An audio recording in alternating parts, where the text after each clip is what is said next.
Bom, companheiros, vamos fazer essa apresentação. Preparei ela, o Edmar pediu para mim fazer, que é um pouco a análise do correio alemão, né? E sobre o correio argentino também dá uma analisada. E a RAI chegou, que é a RAI de outubro, apesar dela faltar informação, tem alguns elementos que dá para a gente basear no que está acontecendo na empresa. Eu acho que a gente não pode deixar de caracterizar. Esse material chegou, a gente fez uma pequena análise, não é nada muito profunda, então eu queria só compatibilizar com os companheiros. Esse material que a gente fez vai ser disponibilizado, é um texto para vocês aí que vai ser disponibilizado. Ele foi baseado na RAI de outubro, janeiro a outubro. Ele foi baseado também no trabalho da reestruturação do setor postal, um olhar sobre o correio alemão, que é um material da Uni Global, né, que nós somos filiados, entidade internacional. E ele também tem uma participação também nesse material de um estudo que foi feito de doutorado também sobre os correios alemão. Então a gente pegou esse material, condensou para aqui. E por que a gente pega o correio alemão, gente? Porque nessa apresentação que foi feita pelo correio para a gente, em dezembro passado, o correio diz que ele quer ser um correio alemão. Então nós temos que entender o que aconteceu com os trabalhadores do correio alemão, o que aconteceu com o correio alemão. Então essa parte aqui eu retirei exatamente da apresentação da empresa, só para mostrar que ela estava se gabando, dizendo que na Alemanha a DHL tem mais de 800 subsidiárias. Então a gente tem que entender um pouco isso. Pode passar. Primeiro o seguinte, na RAI, se a gente pegar ela, você olha o seguinte, que a empresa está tendo crescimento da empresa. O problema da empresa não é que ela não está crescendo. Então ela cresceu até outubro 8,14. Apesar dela crescer menos do que a empresa tinha planejado, né, ela cresceu 8,14 até outubro. Né? Então 1,6 a menos do que o planejado, mais 2,2 em outubro, acima do ano passado, e 8,14 no ano. Pode passar. Né? Então você vê, a empresa está bem, não está mal. Produtividade. A empresa pode se medir produtividade de várias formas, desde o número de objeto entregue até percentual arrecadado por funcionário. A empresa usa receita por funcionário. Em 2014, cada funcionário produzia R$119 mil para a empresa. Já agora, em 2015, está produzindo R$131 mil. Quer dizer, a nossa produtividade cresceu, olha lá. Está para cima, está indo para cima a nossa produtividade. O efetivo, por que aumenta? Porque reduziu o efetivo, que era 120 mil ano passado, agora está com 118 mil. Então nós perdemos trabalhador, nós estamos trabalhando para outros trabalhadores. Então quando a gente trabalha para os outros, aumenta a produtividade. E uma observação, quando você olha na RAI de julho, nós tínhamos em julho do ano passado 125 mil trabalhadores. Em julho do ano passado. Em julho desse ano, 119 mil. Olha como nós estamos perdendo gradativamente funcionário. E nós estamos trabalhando e aumentando a produtividade. Receita operacional, joia, produtividade alta. Bom, a qualidade operacional despencou. Despencou. E aí, o número da empresa, na minha opinião, é falso. Ele fala que esperava 95% de qualidade, só atingiu 90%. Por que eu digo que é falso? Porque as reclamações no Fale Conosco aumentou 80%. Aumentou 80% as reclamações. E a maioria dessas reclamações se refere a objeto atrasado. E isso está gerando indenização pesada. Quer dizer, se aumentou o Fale Conosco em 80%, não é possível que a qualidade operacional só caiu 5%. Para mim, caiu muito mais. A gente não tem base técnica, mas isso, a receita operacional está caindo, a qualidade operacional está caindo lá embaixo. Bom, a despesa da empresa estourou. Né? Então era 14 mil, pulou para 16 mil esse ano, 15% a mais. É uma bomba, né? A gente fala, mas como é que a empresa pula nessa despesa? Como é que isso acontece de um ano para o outro? Uma bomba dessa vem estourar no colo dos trabalhadores. E basicamente a gente olha na questão da despesa de pessoal, né? Passa aí. E aí o que todo mundo vê é que o resultado líquido, que era do ano passado 148 milhões, agora está num prejuízo de 1.346 bilhão.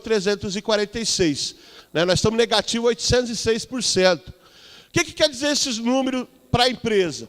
Cada R$1 que ela tem de compromisso para pagar, cada R$1, ela arrecada 92 centavos até outubro. Eu já olhei de novembro, caiu para 86 centavos. Então, cada R$1 de compromisso que a empresa tem, ela só arrecada 92 centavos. Mas a gente vai ver um pouco mais que isso.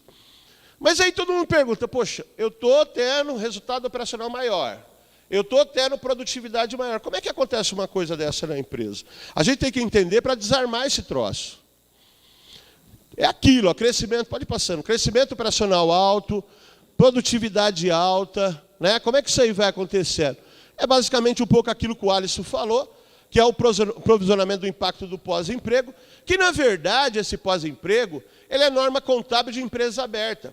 Qual é a ideia de se apresentar o pós-emprego, gente?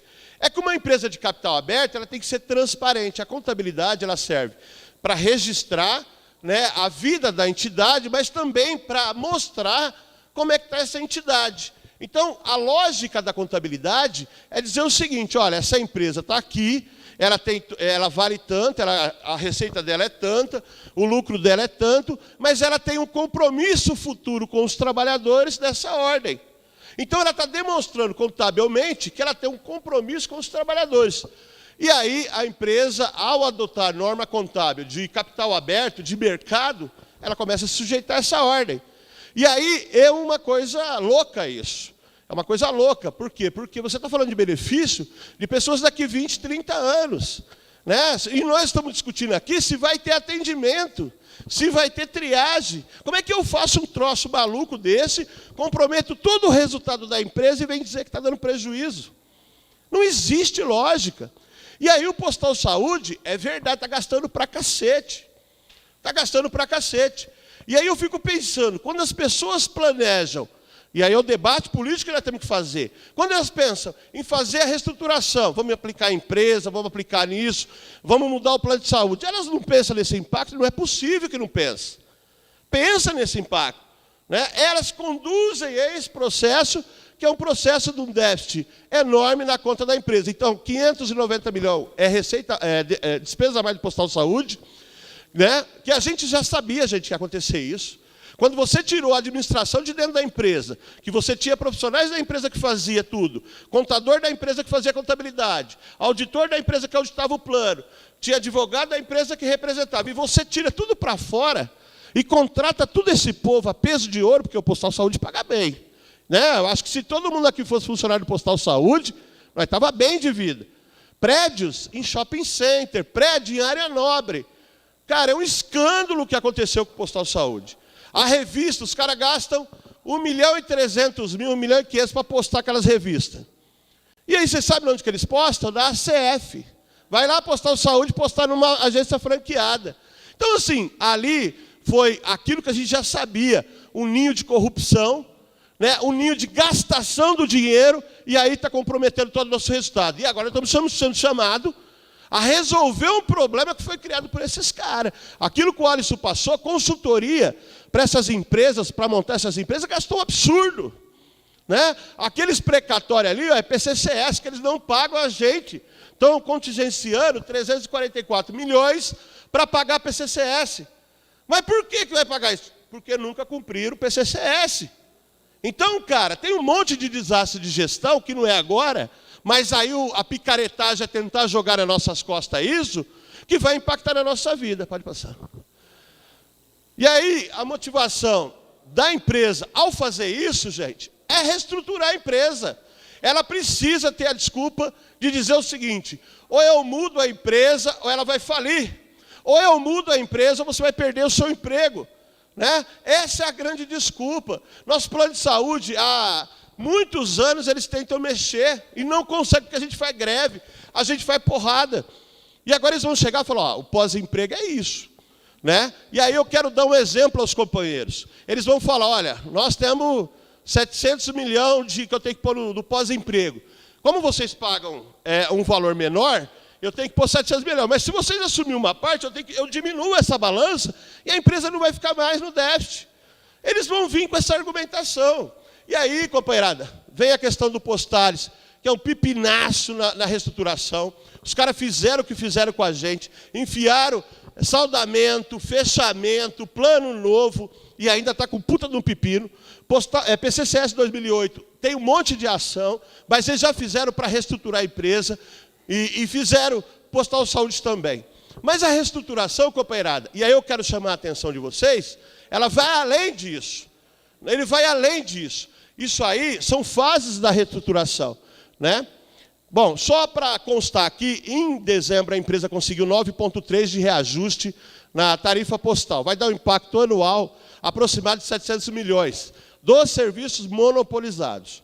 Porque serviço que não é monopolizado, ela reajusta agora, provavelmente em maio, tá? Bom, aí é da reestruturação do setor postal, um olhar sobre o Correio Alemão. E aí a gente tem que entender como é que foi o processo do Correio Alemão, né? O Correio Alemão, na verdade, ele começa o processo dele na década de 80, né? Começa sobre o consenso de Washington, que, na verdade, o consenso de Washington foi umas novas teses neoliberal, onde pregava a privatização, que foi desenvolvida pela Margaret Thatcher na Inglaterra e pelo Ronald Reagan nos Estados Unidos. Ele dizia o seguinte: o Estado tem que sair fora, né? Tem que fazer privatização, tem que livre comércio, liberalização. E isso impulsionou as transformações iniciais no Correio do alemão, na Deutsche Post. E a questão da União Europeia, né? Começou a se discutir os blocos, a União Europeia, constituída dos países, começou a discutir a liberalização, livre comércio, acabar com fronteira, né? Limite fronteiriço. Isso impulsionou a mudança no Correio. E nesse período também teve a unificação das Alemanhas, e o Correio alemão se reunificou nesse processo. Bom, o processo se deu numa primeira fase, na divisão da empresa. Era uma empresa, a Deutsche Post compunha um conglomerado em uma empresa, né, que era 3, telefonia, correio e banco, né, e ela foi dividida, primeiro se dividiu esses 3 segmentos, né. Em 91 a 95, houve reestruturação do setor de atendimento, e isso é uma coisa muito importante a gente ver, e das operações. Então, o Correio Alemão tinha 29 mil agências, passou a ter 14 mil agências. E criou um sistema de franquia, né? Um sistema de parceria e de franquia. Também eles tinham 11 mil centros de distribuição, né? No final tinha 3.700. Centro de triagem eles tinham 328 centros de triagem, passou para 83. E 140 centros de encomenda, né, com 9 etapas. No final, eles ficaram, em 98, com 33 centros de encomenda, só com 3 etapas. Investiram pesado em modernização. Os caras compraram máquina, investiram pesado em modernização da empresa, reestruturaram a rede de atendimento toda, colocando processo de franquia, expandindo o processo de franquia e diminuindo os postos de trabalho. A segunda fase foi a entrada no comércio de expresso internacional. Aí ele decidiu o seguinte: nós vamos ser uma empresa internacional, que é isso um pouco o Correio fala, eu quero ser uma empresa internacional. E aí ele começou a constituir subsidiária. Em 98 ele já tinha 300 subsidiárias. A gente viu que agora está com 800, né? Então, até 98 ele tinha 300 empresas subsidiárias 100% do Correio Alemão, da Deutsche Post. E tinha 7 empresas, entre elas a DHL, que ele tinha participação acionária, né? Comprou parte da DHL. A terceira fase, em 95, o Correio Alemão foi transformado em Correio por mercado de ação. Mas essas ações continuaram na mão do Estado alemão. Então, em 95, fez a Correio SA, né? Mas manteve na mão do Correio Alemão. Bom, depois, em 2000, fez o IPO, né, que é o processo de lançar as ações no mercado, né, e aí, depois de 2000, ele foi feita a abertura para venda no mercado, e em 2008, né, 2007, aquisição de outras empresas, aí transformou a DHL, Deutsche Post DHL, mudou o nome da empresa, e em 2008, né, 2005, a empresa... O Correio Alemão só tinha 36% o governo alemão só tinha 36% do Correio Alemão, tá? Só tinha 36%. O resto estava vendido para o mercado. Eles tinham controle, porque você faz acordos, né, de venda, ação, tem ação preferencial e ação ordinária, né? A preferencial você recebe, a ordinária manda. Então, o governo alemão tinha mando, mas já tinha vendido a maioria do Correio no mercado de ação. Bom, aí a liberalização deu em 2000. Ela começa em 98, tá? Aí em 2003 tem outro processo, 2006, 2008 o mercado alemão já estava todo liberalizado, né? Já estava todo liberalizado. A União Europeia só faz a liberalização em 2012, mas o Correio alemão saiu na frente e aboliu a reserva de mercado, qualquer monopólio, qualquer restrição de comércio. Bom, modelo de transição alemão. Primeira etapa é reestruturação, automação pesada, reestruturação das agências. Segunda fase, construção de redes de agência ligada a uma holding, né? Que é a holding que é do governo alemão. Terceira etapa, abertura de capital 100% do Estado. Quarta, a privatização da empresa. E depois que privatiza a empresa, que eles fazem a liberalização. Essa é a caracterização da Alemanha. Pode passar. Bom, o que eu quero falar com isso? Eu quero comparar como está o nosso processo com o processo alemão. Eu acho que não existe receita pronta, gente. Não vamos falar, o que aconteceu na Alemanha vai acontecer aqui. Por quê? A Europa tem dimensão de país diferente, realidade social e econômica diferente. Mas quando a nossa empresa diz que ela quer ser um correio alemão, nós temos que entender o que é ser correio alemão e como ela está caminhando para isso. Pode passar. Primeiro, o planejamento estratégico da empresa, que está na RAI, ele deixa muito claro. Eles estão reformulando todos os centros de encomenda, estão virando centro integrado de tecnologia, controle operacional, né? Aí estão chegando máquinas novas, né? Máquinas novas em junho de 2016. Benfica está reestruturando as operações, chegando maquinário novo, que tem um potencial muito maior de fazer trabalho de triagem. Em Campinas, agora em janeiro, começa em Indaiatuba, é um puta de um complexo gigante. Eles estão chegando máquina nova, né? Já vão fazer os testes das máquinas, né? Tem um grupo que está reorganizando todas as agências. E aí uma outra coisa que a gente tem que abrir um outro capítulo, as portarias do Ministério das Comunicações. Quando a 311, em 98, garantia, e olha que a gente atacava naquela época aquela portaria, ela dizia que em município até 5 mil era 2 vezes por semana, município até 50 mil era 3 vezes a entrega por semana, e acima de 50 mil era entrega diária, e nós atacávamos na época. Quando faz a portaria 567, eles tiram, não existe mais prazo de entrega de objeto. O que tinha na portaria, que era ruim, mas tinha alguma coisa, agora não tem mais, as portarias estão mudando. E soltaram uma portaria nova sobre rede de atendimento, que muda todo o conceito de rede de atendimento do Correio. Criação de subsidiária, eu acho, estão montando, a Rios, lá, a aérea, deu problema, porque o TCU não concordou com o modelo que o Correio quer fazer, que é o de 49% do Correio e 51% privado. TCU fechou aquilo ali, e eles estão estudando agora uma empresa 100% do Correio, uma subsidiária aérea. Seguradora, o Alisson já falou, eles estão constituindo um banco postal, uma seguradora, tem estatuto, mas ainda não tem autorização para constituir. O Correio Híbrido também ia fazer parceria com uma empresa que chama Valete, que é uma empresa privada para correio digital, certificação digital, correio híbrido, mas não teve autorização do Ministério da Fazenda também, né, para essa constituição, e eles estão estudando comprar uma empresa privada de logística. O que é logística? É o que a gente faz, gente. Logística é tudo o que a gente faz. Então, eles vão entrar para ter uma empresa espelho privada de logística. E esse processo está andando a passos largos. Negócio internacional. Eles estão prospectando 11 países e já estão acertando para montar um escritório nos Estados Unidos e outro em Singapura. E em Campinas também eles estão montando um hub aéreo, que é para montar, para fazer o transporte aéreo, onde vai centralizar para mandar para os outros lugares em Viracopos.